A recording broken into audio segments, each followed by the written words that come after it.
Training সেন্টারে কাজ করতেছেন, ট্রেনিং সেন্টার আমি খারাপ বলি না, ট্রেনিং সেন্টার আমার নিজেরও আছে।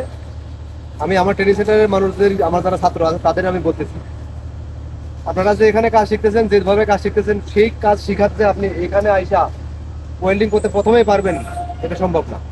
আপনাকে এখানে আসার পরও শিখতে হবে।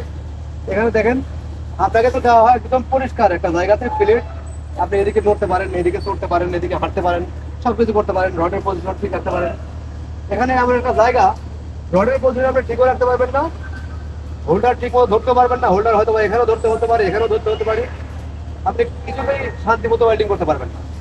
আমি এই জন্যই বলি যে exhaust job, exhaust fitting job আর বানানো জবের মধ্যে পার্থক্য অনেক আছে।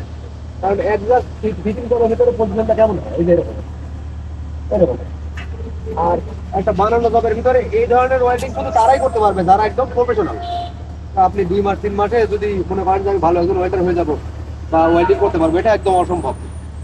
আপনাকে ওখানে কাজ করার পরে হয়তো বা ওইটা 3 4 পর্যন্ত করলেন, তারপরে আমার এখানে আসলেন, আসার পরে যখন আমি তখন বেতন দিব, তখন বেতন দিব, যতটুকু পারার দরকার বেতন দিব, কাজ শেখাবো, তখন আপনি হাত ক্লিয়ার হয়ে যখন হবে তখন আস্তে আস্তে আপনি একজন ওয়েল্ডারের খাতার নাম পড়বে। এছাড়া আপনার সারা জীবন ওই হেল্পারের খাতার নামই থাকবে।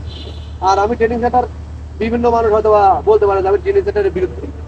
আমি ট্রেনিং সেন্টারের বিরুদ্ধে না, কারণ আমি নিজে ট্রেনিং সেন্টার আছে, আমি নিজের ছাত্রদের বোঝানোর চেষ্টা করি। আমার এই ভিডিওগুলো আমার ছাত্র যারা আছে তারা প্রতিদিন দেখে, আর তাদের আমি জাস্ট নলেজ দেওয়ার চেষ্টা করি। আমি ট্রেনিং সেন্টারের বিরুদ্ধে না, আমি নিজে ট্রেনিং সেন্টারের মালিক, আমি কাজও শিখাই, আবার কাজ দিইও। কথা হচ্ছে যে আমার কাছ থেকে কিন্তু বাইরের অনেকেই চাকরি পায়, তো আমার ট্রেনিং সেন্টার যারা কাজ শিখতেছে তারা পাবে না কেন? আমি সবাইকে দেবো। কথা হচ্ছে যে ওখানে কাজ শিখতেছে, আমি সবসময় এটা বলতে চাই যে তোমরা ট্রেনিং সেন্টারে কাজ শিখলে যে তোমরা সব জায়গায় ভালো ওয়েল্ডিং সাথে সাথে করতে পারবে, এটা অসম্ভব। তোমাকে আসার পরে আবার আবার কাজ শিখতে হবে, ওয়েল্ডিং শেখার কোনো শেষ নাই।